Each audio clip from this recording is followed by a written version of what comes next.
Hello, everyone. Welcome to the 6 Steps to Scaling Customer Acquisition webinar. I'm Ryan Scott, and I'm looking forward to spending this time with you today. We're going to give it a little bit of time so people can get on. We have an email reminder going out right now, so hopefully everybody will start trickling in real quick and we can get started. I'm excited today about today's webinar, what we're going to be talking about.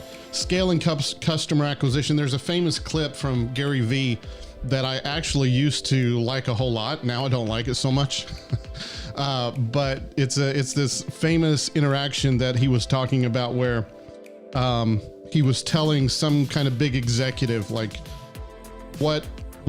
she was asking, what's the ROI of posting to social media? What's the ROI of doing Instagram and all of this? And he kept telling her that she needed to be publishing and everything. And she kept asking that question, what's the ROI? What's the ROI? And Gary Vee finally looked back at her and said, what's the ROI of your mother? And I used to love that because it kind of shows, and I know his point, like he's saying that regardless of what you can measure, regardless of any of that, you need to be publishing, right? There's no shortcut around it. There's no way to get away from publishing. You got to be engaging your audience. It's kind of the way it is in this day and time. I know his point, but the sentiment of ROI is not really important to measure. I believe has been kind of a cancer in the marketing world for a long time. We're going to talk about that today because a really smart man told me one time that there's only one metric that matters, and that is revenue, the money that you're making. And I believe that for a while, me included, I was very excited about what I now consider vanity metrics, and vanity metrics are a very dangerous thing for a business, because when you start thinking that, driving vanity metrics is equal with building a business and growing a business, then suddenly everything falls apart. So I want to talk today about kind of resetting our thinking and going back to where growth actually matters, and not just a bunch of, signals that, hey, so many people read our blog post and we have so much traffic on our site or anything like that. I want to talk about scaling customer acquisition. That's what it's really all about. So we're going to jump in now. And if people trickle in, they can. We're streaming on Facebook. We're streaming on our website. And so I do want to tell anybody that's watching this video on the broadcast page, the website page, there is a link to YouTube off to the side. If you want to click that, that's where I'm actually watching comments. So if you have any questions or anything like that, you're going to have to go to the YouTube page, because that's where the comments are being fed to me. So if you have any questions, you can go there.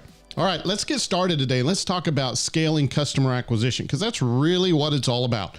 If you're not scaling customers, then you're not doing business, right? If you're not attracting customers that are paying for your product, not just signing up for, freemium or anything like that, but people that are actually pulling out their credit card, giving you money, and then being happy about it, then you don't have a very good business model. So we want to talk about the 6 steps that we go through. And really quick, I want to let you know that these 6 steps are what we take our clients through, and our clients pay us a lot of money to go through this and do this for them, right? And we take everyone through this process. Now, when I get into like step 1 or step 2, I know your initial reaction is going to be, well, we already do that, or I already did that. But I want you to reset your thinking for a second and just go with me here and pretend like you haven't done it yet. Because most of the time when we're dealing with customers that think that they have step 1, step 2, step 3 done, most of the time we're trying to work on step 4, and we start realizing there's a lot of issues here. There's a lot of problems. And so we have to actually go back and start all over. And now we kind of default to, let's start at step number 1 and move forward regardless of what happens. Not that people get everything wrong. It's just that there is a very particular way that you can go through these 6 steps that will actually drive 10x growth. And then there's a way that you can just go through them and kind of haphazardly do them, and you end up causing more trouble in the end than before. So let's jump into this now, and we're going to go to our slide deck, and we're going to talk about the 6 steps to scaling customer acquisition. This is an important part of building any business. Now, like I said before, most people want this over here. They want the 10x growth. They want the money kicking out the the bottom of the funnel, and they want to be scaling. They want customers just coming in droves. Every company wants that. Every startup founder wants to get to that point where customers are coming in at scale. And what we found is that most companies that we talk to and consult with, they want to live up here in scale. They want to go directly to this. And so they start talking about tactics and things like that. And in the past, we actually made the mistake of trying to do that. And we would jump in, and it's the old agency model, right? Where you jump in, and regardless of what's happening to the company, you just jump in and you try to bring massive attention and scale the company. And what we started learning over the last several years, and this has been kind of an evolution of us at Lean Labs, we've discovered that that trying to do this without the right foundation is just introducing all kinds of waste. And so normally where we're trying to, let's do growth marketing and let's do growth driven design, what we found is that we need to back up and come over here. Oh, we got to work on their website, and their website is great and everything's, but we don't have leads coming in, and they're not qualified. They're not quality leads. So we have to come back and we have to do some work with lead generation. And then we find out that the lead generation that we need doesn't really match up to the message of the website and the message of their buyer journey. So we have to go back, and many times we found ourselves where we wanted to just scale, where we've had to work backwards all the way back around to customer development, because you cannot, and this is what we've had to learn over years, you cannot scale broke. You cannot scale when your entire lead generation system is broken. And so what a lot of people try to do, when I say a lot of people, I include us in the past. This is a lesson that we had to learn the hard way, is that if you're just scaling broke, it doesn't matter what tactics you pour on, there's just waste across the system. And when you have waste in your customer acquisition system, then it kind of hampers everything, and you slow down, you get bogged down, and the cost to acquire a lead goes up. The cost to acquire a customer goes way up. And so there's a lot of people out there that think, well, let's just scale. Let's do content marketing. Let's do social media. Let's do YouTube. Let's do paid ads. Let's do PR. Let's do link building. Let's do influencer marketing. Let's do SEO. And they want to pour all of this on there when their entire customer acquisition system is broken.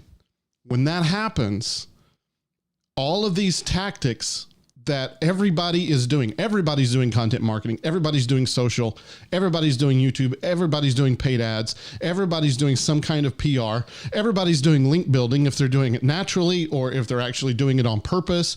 Everyone is doing influencer marketing, everyone is doing SEO, everyone is doing all of these things. So what's going to set your business apart from theirs? It's going to be your ability to drive customers. It has to be your ability to drive customers. Otherwise, you're just part of the noise, right? Otherwise, you're just another voice shouting. But if you can acquire customers, then everything starts working right.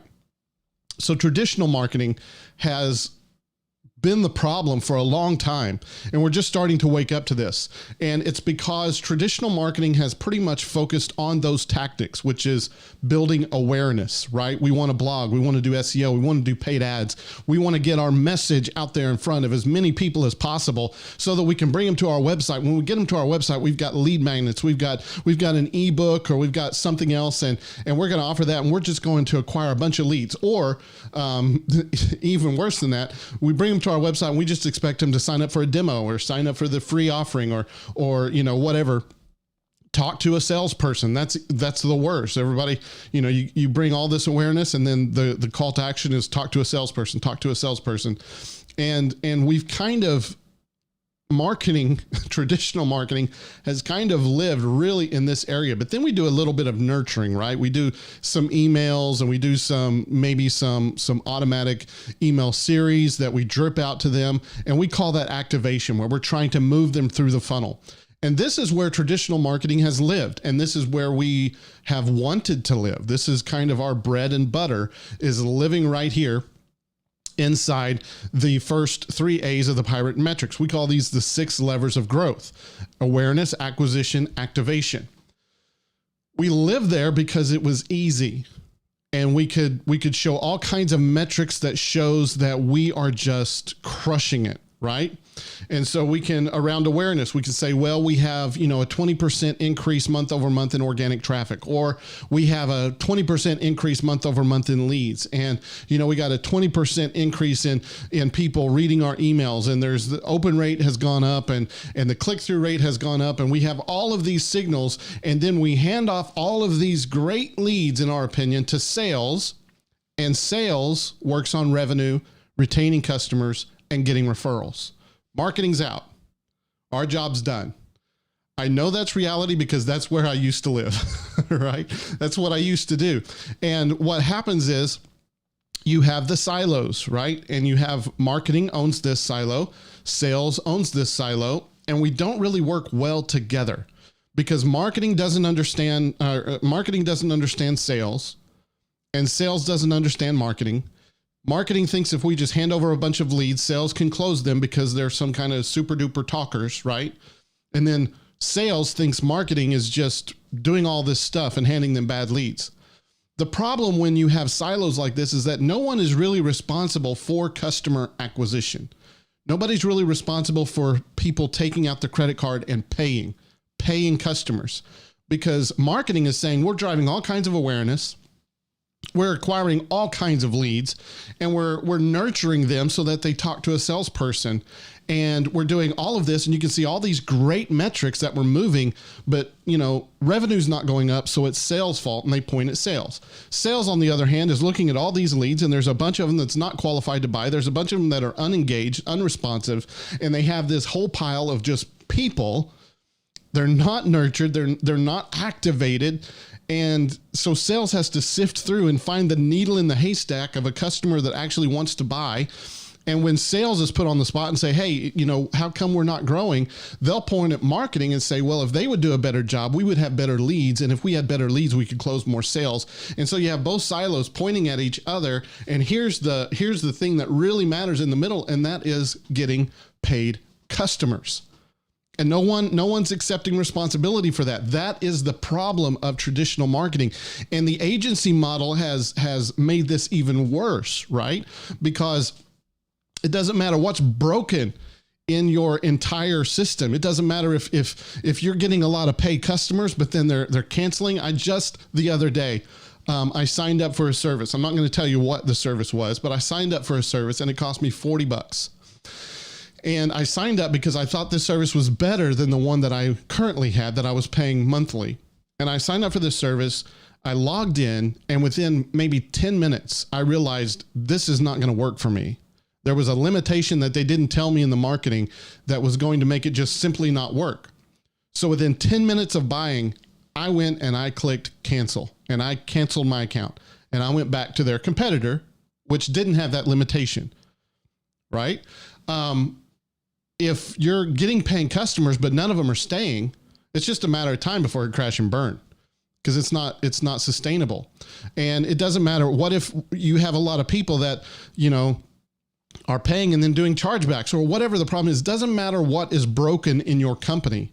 If you go to a content marketing agency and say, we need to grow, what's your answer? They're going to come back and they're going to say, you need to do more content. Content solves the problem. More content, more traffic, more leads, more customers. That's what we used to sell a decade ago. And it worked a decade ago because nobody else was doing it. Now everybody's doing everything. And we're still just saying, oh, just throw a tactic on it. It'll work, right? That's a problem. It's a problem. And that's why when we start working with new clients, a lot of times we want to start up here with the tactics and growth and scaling and building awareness and bringing in new traffic and leads. But we often have to go back and fix the problem that has been caused by a traditional marketing model. So over time, we have felt the pain of this. It used to work like gangbusters way back in 2000 and whatever. I'm getting old, so I can't even remember what year it was. I cannot believe it's 2020, but way back, a decade or so ago, 2007, 2008, this worked, and it worked really well. But now everything is so saturated and overcrowded, nothing is working very well anymore.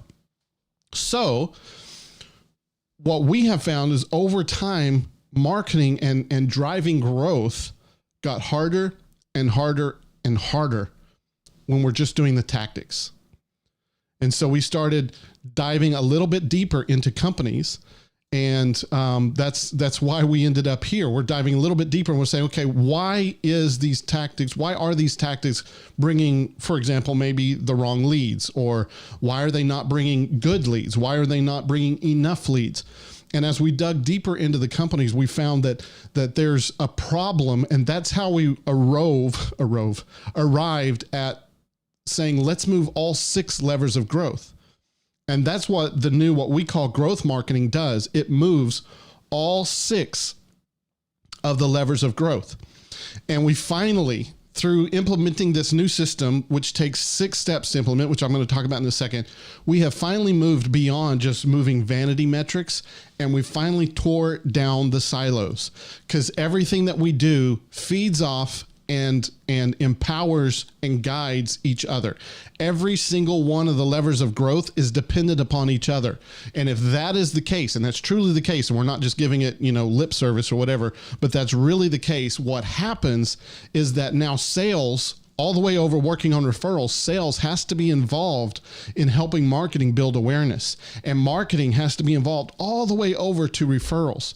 Now, there is still a handoff of the leads, but it happens over this, it's kind of like a goal shift. It's not a handoff of, well, here's leads, we're out, and sales are saying, here's leads, and marketing's stupid, but it's actually a handoff of goal. So marketing, everything that we do all the way to the very beginning, the blog post, the social media post, that very first touch when someone comes to us through organic traffic, marketing's job all the way through activation is to change the beliefs of the contact, the lead, with the intention of making a sale. So the lead, their idea of what they need probably doesn't include you at the very beginning, because they don't know that you exist. They don't know that you're right for them and all of that. They have an idea of what they think they want. And sometimes that's a very false belief. We have to take that false belief and change it, right? And activate them so that when we hand this lead off to sales, sales gets someone that already believes the product that sales is going to sell them is the right one for them. Sales does not have to sell them on the product. Sales now has to maintain the belief with the intent of making a fan, right? And sales job turns from trying to convince them that it's the right fit to trying to convince them that it's the right fit right now, right? And maintaining the beliefs that it's the right fit all the way through to building a fan. And here's really where growth marketing begins to make a lot of sense. Everything that we do, all the way back to awareness. Remember, anything that's not driving customers, that's not driving revenue, that's not driving paying transactions is a vanity metric. So it doesn't matter how much awareness you build, right? If people are not buying, it's irrelevant. I actually worked at a company before that offered high-end limousine service to the super wealthy, right? It was super high-end, not normal limousine service, super high-end. And when I got there, I started kind of auditing the content that they were creating, and they were building a lot of awareness. But I noticed that there were several well-performing posts about chocolate chip cookie recipes. And there were a bunch of others like that. And I was like, we're marketing to people that want to make chocolate chip cookies now? How does that connect with someone paying for this very, very expensive limousine ride? Right? It didn't connect. And that's an actual real example, but it might be extreme, but it doesn't matter how much awareness you build. If they're not paying, it's a waste of time. It's a vanity metric. You have 1 million visitors a month, but your conversion rate to customer is super, super low. Doesn't matter. Doesn't matter. If they're not buying $1 million a month, doesn't matter, right? And so the awareness that I build has to be based on the things that are making people buy, right? I have to build awareness with the people that are going to buy. Therefore, I can't just build awareness. I have to go all the way over and find out why people will buy this and create awareness around there. I have to really get into customer development because all of this hooks together. Let me break this down, then I'm going to move forward because I don't want to take too much time. But whatever is causing your customers to promote you to their friends and their colleagues. Think of Apple. Now, every now and then someone on social media will say Apple or PC. You know, I want to buy a new computer. Should I get an Apple or a PC? And you'll have the whole argument just break out.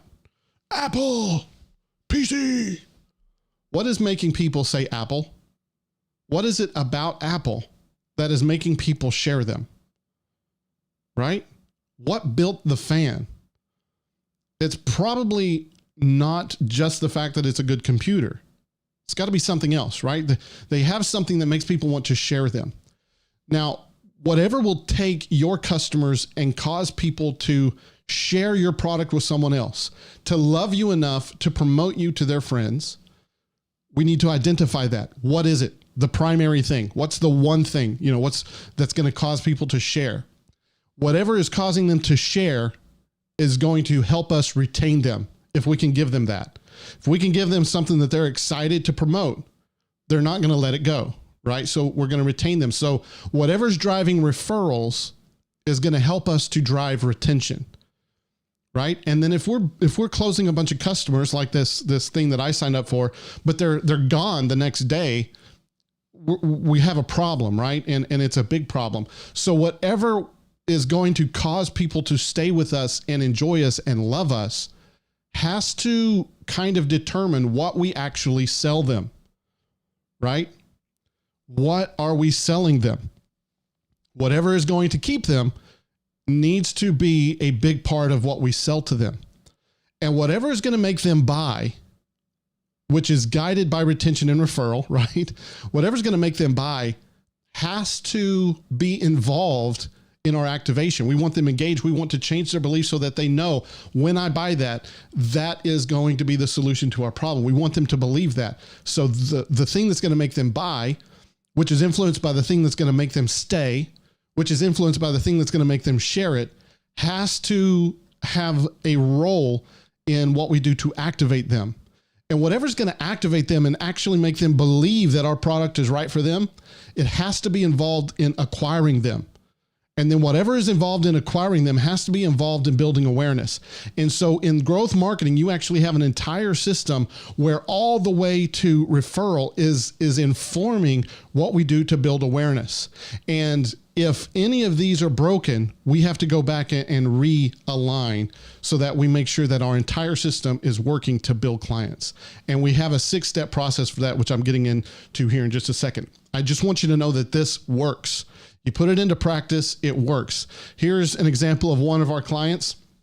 We started working with them and we went through the whole process of making sure we understood their customer, what their customer wanted, what was going to make them stay, what was going to make them promote it.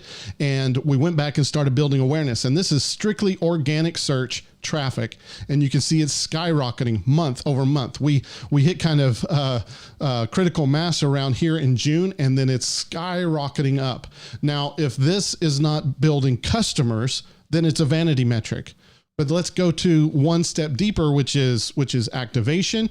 And this is what's happening to their organic leads. Now there's other channels as well, but this is just organic, which is one of their highest drivers. The organic leads are going through the roof month over month. And this is not like an e-commerce store where you're buying socks or ties. This is a very expensive product, right? And so we've been able to drive organically through tactics and things. Now that we have the 6 levers of growth working, we're actually able to drive a ton of contacts. And it's not just that, but this customer right here in Q1 of 2020, when everything else was falling apart, in Q1 of 2020, they grew 60% quarter over quarter. Q1 compared to Q4 of 2019, they grew 60%. And this quarter that we're in right now, we're on pace to grow over 40%. It works. It works. Here's a couple more examples.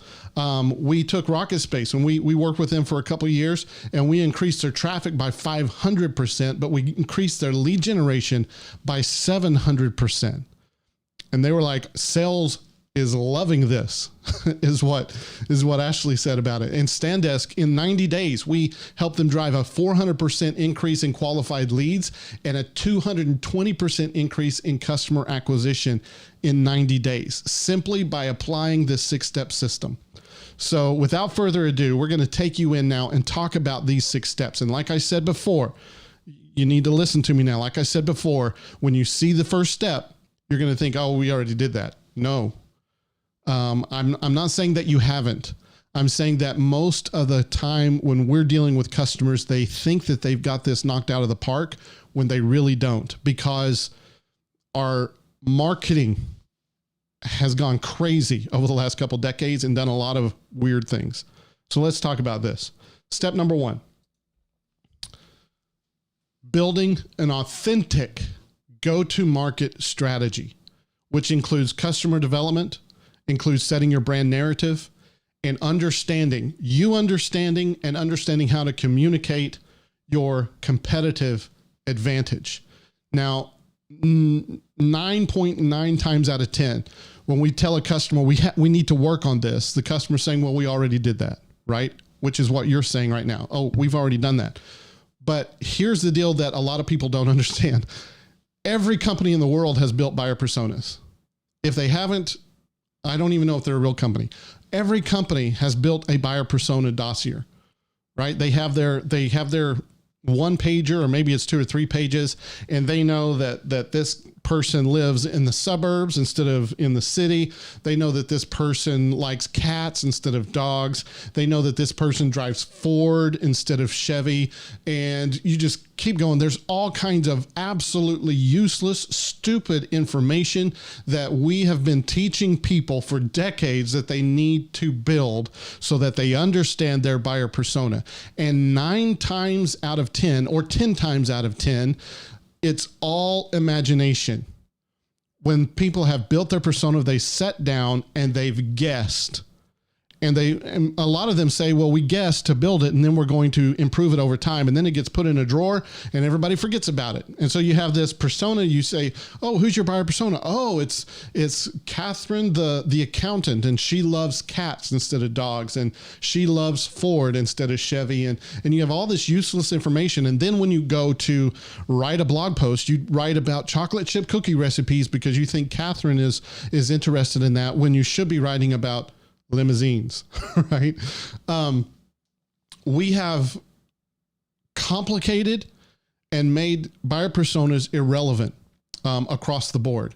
You need to know your customer in a way that you can communicate to them about your brand and change their beliefs with the intent of making a sale.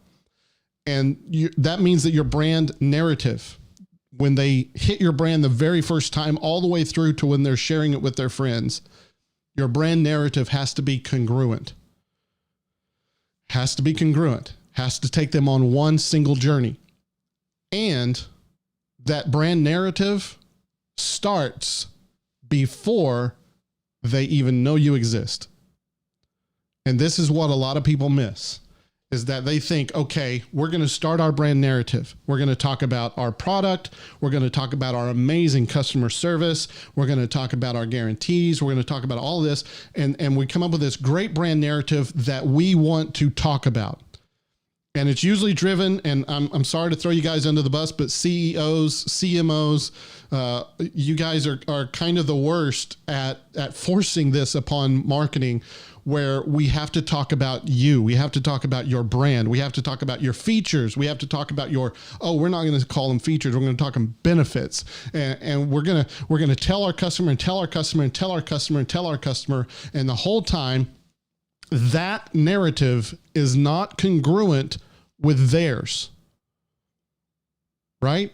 It's not congruent with theirs, because the brand narrative has started before they even knew you exist. They have a thought in their head, their problem, the thing that they're experiencing, the thing that has them wanting a solution or looking for another solution has already started. The benefits, the features, the things that they want, it's already started in their mind. And the company that wins is the one that's going to have their brand narrative match up with their customers before the customer ever gets to them, so that it is congruent with the customer's narrative. In other words, it's not about you, it's about them. Your website is not about you. It's not about your benefits. It's not about your features. It's not anything about you. It's all about the customer. And if your buyer personas is all about cats versus dogs and Chevys versus Fords and all of this stuff, how much money they make and all this mostly irrelevant stuff. Look, whether they're a dog or a cat person only really matters when it comes to revenue if you have a pet store or some kind of pet supply company or something connected with pets. Otherwise, it doesn't matter. And you'll have marketing gurus say, oh, but then when you make an ad, you put cats in it. You put cat pictures instead of a dog picture. Really? If your product or service relies on having a cat versus a dog, you have much bigger problems than marketing, right? You have very big problems. Your brand message has to be congruent. So the very first thing that we do is we dive deep on developing the customer, and we dive deep on understanding what they want to talk about, the narrative that they started long before they went to Google looking for a solution or to the store looking for a solution. We dive deep into them and understand the story that they're telling themselves, so that when they get to our website, we can pick up that story where they are and begin to change their beliefs into the narrative that they need to be thinking, so that when they hand off to sales, they already believe that our solution is for them, because that narrative has been congruent. And so the first step is to understand all of that. First step is to know all of that. The second step is to actually get that from research and get that from your buyer personas and all of that into your website, which is really, really, really hard. It's one thing to know about your customer. It's another thing to actually put that into copy, right? And so step number 2, we have to achieve message market match. We have to have our website communicate to our cold audience. We have to have our website communicate to the warm audience, and we have to have our website communicate to the hot audience. We need message market match that is congruent with the buyer journey that they're already on, congruent with the message that's already in their mind. So what we do is we use a system called copy stacking to construct the key page flows for all 3 audiences. And we do this based on their story.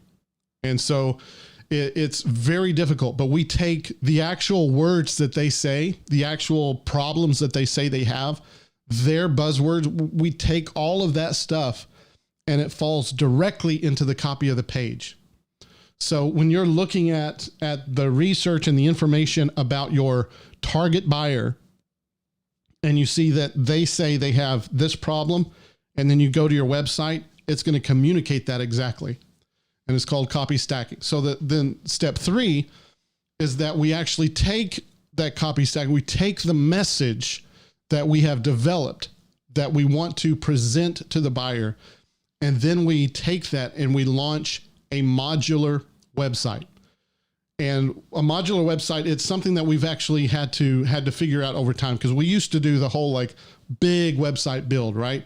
Where we would plan out all these different pages and we'd go through design and it would take months. That's traditional old design. We used to do that, but we've learned that if you go a modular approach, it makes everything so much faster and you get increased time to value, time to live with every page that you need to create.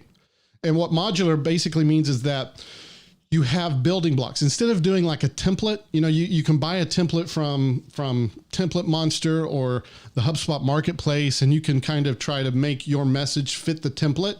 and you can use all these different page templates, that never really works right because you're trying to make your message fit into something that was designed to look good, and everything has to start with a message instead of the design. But anyway, when you have modular, it's basically the best world between just custom design everything and template, because every piece becomes a module or like a Lego piece. And so you can have 7 or 8 or 9 or 10 different options for like the header. Depending on what message you need to share in the header, you pick which Lego block you're going to put there. And then underneath that, maybe you need social proof. And so there's a bunch of different modules that you can use for social proof. And so you can pick the one that works with the message and you can put it there. And you can build pages very, very fast because you're not having to build from scratch and you're not trying to make your message fit into a predetermined template, but you can stack pages in like Lego blocks and then launch them really, really fast without a lot of design, without a lot of custom coding. It's just there. And so that's what we started doing. And we've been able to increase how fast we can get these pages up, which increases how fast we can start learning, which increases how fast we can start making data-driven decisions. And it's really helped us because we're working on understanding the customer and their narrative. And sometimes you got to tweak a little things to get that right.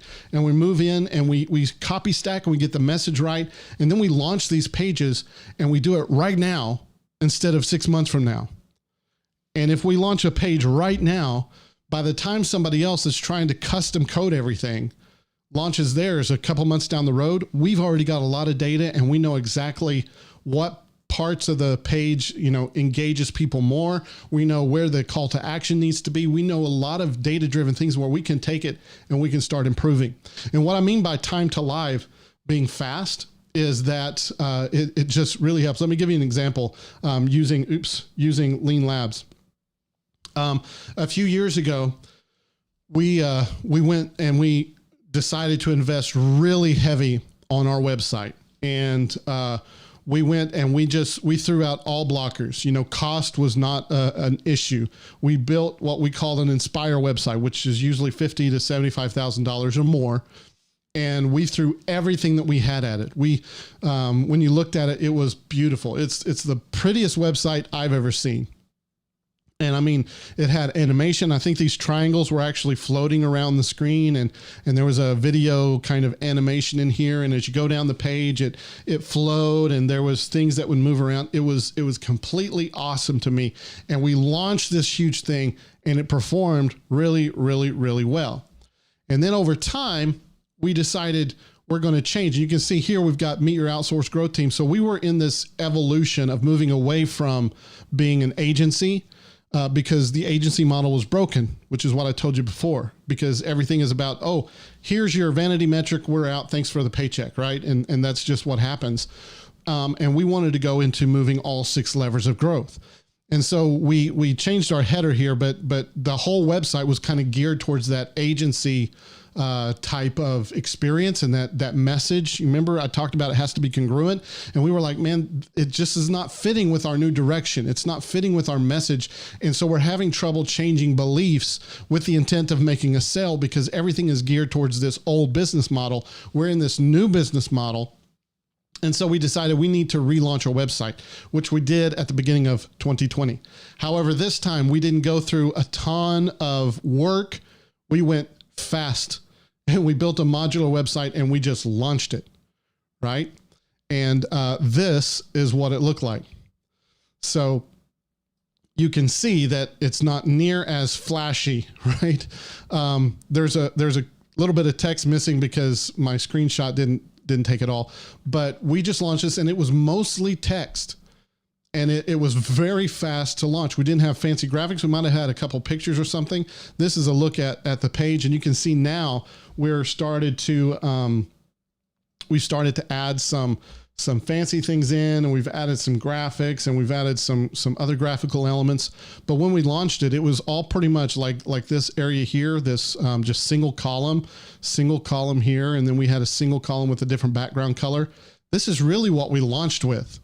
And we were brave enough just to say, we have a new buyer journey. We have a new brand narrative. Let's launch it and start learning. And when we launched this, what we actually found is that a lot of our metrics increased over that beautiful old website. Our metrics actually started increasing. We had more time on page. We had a lower bounce rate, and all of these engagement metrics actually went through the roof. And we also noticed that, and I don't know, I'm just stocking numbers here. This was 2020, right? And so very quickly in February, March, the COVID-19 thing happened and everything started falling apart. The economy went into shambles. So I'm sure that there's a little bit more to this than just switching the website, but we noticed that our customer acquisition actually went down. The number of SQLs we were generating every month actually went down. And so we have been taking it through the system, which there's 6 steps here. We're only on step, 3? So we're on step 3, and we're constantly working on improving that. And slowly we're building the results to drive the customers that we want. And it's an ongoing process, but it's amazing that we were able to launch this and start learning what was going to happen and what we needed to work on within just very short time frame. It wasn't months like the other website. It was like launch, learn, right? And we could build it so fast because it was just modules. So when I was working on the copy for some of these pages, if I wanted the single column with the dark background, I would just drag the module on there. If I wanted the single column with white background, I would just drag the module on there. If I wanted this header up at top, I just drag the module on there. And it just helps us to build these pages really, really fast. So that's what we want to do in step 3. We want to get the message that we got from step 1. We want to get that message actually copy stacked and put into a modular website so that we can build really fast. And then step 4 comes in, and that's where we start to build momentum. That's where we start to move from acquisition, and we start to move into activation. Now we're still in the mode. We're not just sending out email series. We're still in the mode of changing beliefs with the intent of making a sale. But that's where you get into step 4 and you start building automation. You build momentum multiplier thank you pages. That's not just like, oh, here's your thank you, but it's actually building on that momentum. You can do follow-up sequences for both marketing and sales. You can do workflows, smart content. There's all kinds of things. We love HubSpot. We use HubSpot. HubSpot empowers us to do all kinds of automation. But what happens is that we can start to build momentum on everything that we're doing. And with automation, one of the great things about automation is that it gives the lead a one-on-one experience, even though we're launching something one-to-many, right? So automation is absolutely key. And here's another thing. Let me talk about this for a second. Every company that we've talked to believes that they have a sales system in place, right? And you ask just about any company, I dare you to try it. Ask people in your own company. You can ask them, how long does it take to contact a customer once, or a lead when they come through? How robust is our lead follow-up thing? And everyone will claim, well, yes, we're following up with leads. Yes, but what we've found is that it doesn't happen, right? In most cases, leads go untouched. They go sitting there, they go cold, and sales gets distracted by whatever, and leads don't get followed up with. When you have a good automation system, it takes your best salesperson and puts it in front of the customer, right? And that's why momentum is so important, because this handoff that's happening between finally changing that belief to maintaining that belief all the way through to a referral, you can actually put automation around that, which can be demoted under manual actions, of course, but as long as those manual actions aren't happening, you can have this system that actually builds on that. And then step 5, we have to validate. This is where we're at currently with our Lean Labs website. We're validating and improving, right? So this is where growth-driven design comes in, where you take data from a page and you apply the scientific method and you say, okay, my hypothesis is if we adjust the message here or change the button here or add this here or take that away, that it will have whatever result. And then we'll run that test and we either succeed or lose. If we succeed, performance goes up. If we fail, performance goes down and we go back to control. And it's a very scientific method using data and our customers, right? We're letting our customers tell us how they want our website to be, what they want our website to say, what next step that they want to take. We're allowing them to tell us that so that we can build that congruent buyer journey. Remember? And so we're doing conversion rate optimization. We're working in agile sprints, and we're seeing month-to-month improvements. Here's an example, and I got to go fast because my time is coming up. It's 10:45. I got about 15 more minutes, and hopefully we can finish really strong. But here's an example of what I'm talking about. This is one of our clients, and we took this page where before the control period, we got 1,430 views and only 53 conversions. And so we went to the page and we're saying, okay, our message is this.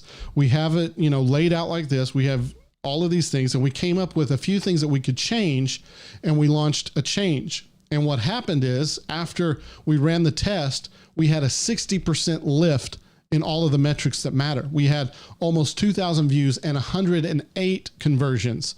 So we had a pretty big lift in conversions. Here's another example.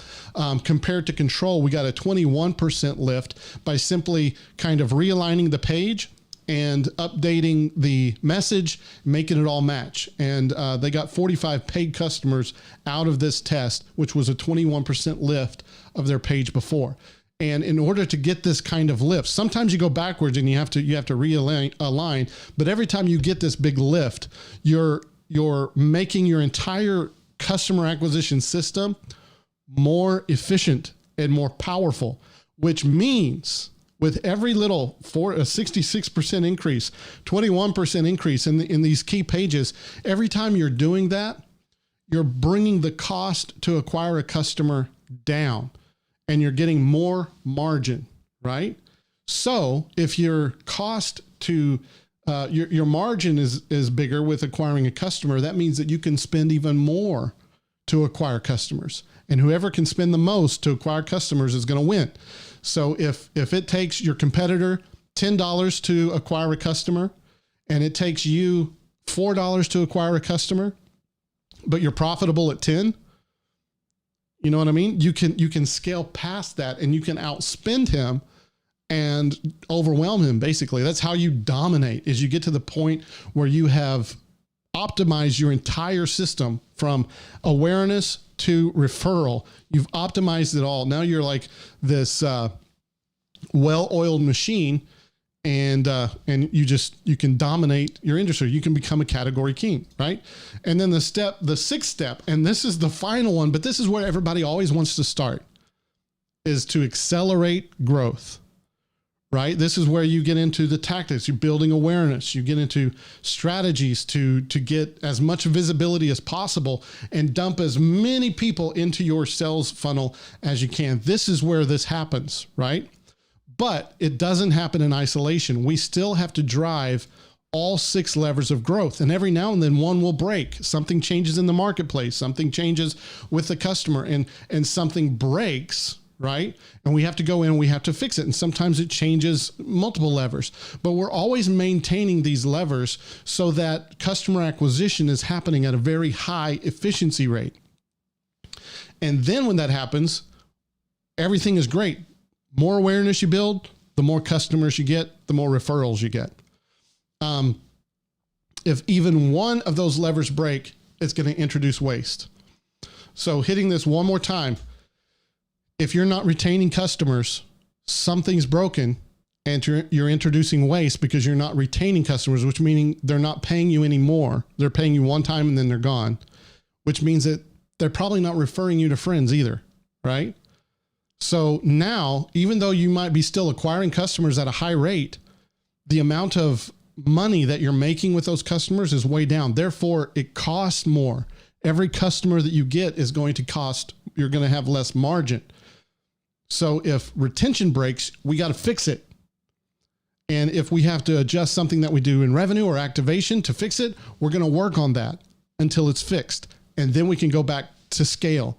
But we're always maintaining every lever, because when one lever breaks, it introduces waste. Waste takes away margin, and margin takes away competitive advantage. And that's why we go through all 6 of these. And sometimes we have to go back and we have to fix something. Sometimes we have to go back and we have to adjust something. But our job is to get 10x growth. And it doesn't happen just by throwing some marketing tactics on it. Never. I rarely see it. Some people maybe get it by accident, but they're the unicorn, right? Everyone wants to just throw marketing at their business. They have a website, they have, a lead magnet, they want to throw marketing. But if you really want to 10x growth and you want to be a category king in your industry, you have to go through these 6 steps and you have to do them correctly. And that's why all of our clients, we apply these 6 steps to, because we want to move the 6 levers of growth. So we have to make sure that our customer development is right. We have to make sure that we have message market match. We have to make sure that we have the ability to launch pages fast so that we can learn right now and improve over time rather than waiting months to launch something. Then we have to make sure that we are automating so that leads are getting activated. And we have to make sure that we are validating, that we're not just making changes based on preference or thought, but we're actually validating things and going through a growth-driven design type of conversion rate optimization. And then we have to accelerate. We do all of those things to build a 10x growth engine. We take all of our customers through that. However, like I said, I do have an exciting announcement here at the end that we've teamed up with HubSpot for startups, and we are launching a growth accelerator. So most of the time, we take our clients through this. It takes a few weeks, and we're going to actually walk you through and help you to do this process. And it's a 9-week program, Accelerator, and we're teaming up with HubSpot for it, but it's a 9-week program. We have 6 weeks of workshops and then 3 weeks of masterclasses to take you through every single one of these steps, kind of exactly like we do with a client. Instead of doing it for you, though, we're going to walk you through and show you how to do it yourself. And this is an accelerator for startups, for small businesses, and it's going to go through 6 weeks. Now, when we do this for clients, it normally costs our clients about $50,000 to go through this process, right? From start to finish. We're not going to be charging that, though. We're not going to be charging near that. I'll talk about that in a second. But with this growth accelerator, there's a few things you're going to get. Number one, you're going to get the accelerator, you're going to get the workshops, and you're going to get the master classes. We're going to throw in the 3rd module, we actually throw in Sprocket Rocket Pro, which is a $2,000 software license. And this is for step 3, where you're building the modular website. This is a system that we have developed that works on HubSpot. So you can actually do modular design yourself without any kind of developer on HubSpot with Sprocket Rocket, and we're throwing that in, right? It's in step number 3. The second bonus is that we're going to give you the recording. So it's not like you attend this workshop and then it's gone, but you're going to be able to have it. You can share it with your team members and all of that kind of stuff. Just not with other people, right? And then bonus number 3, we're giving away a stakeholder seat for free. So if you have a co-founder or, head of marketing, VP of sales, or marketing team leaders, or whatever, you can bring them in as well. So you get the stakeholder seat for free. So you get 2 tickets instead of 1, basically. And then you get 1 year access to a future cohort. So if you go through this 9-week process and then you're moving and you think, man, I need to go through that again and refine it a little bit more, you can actually join a future cohort for free in the future.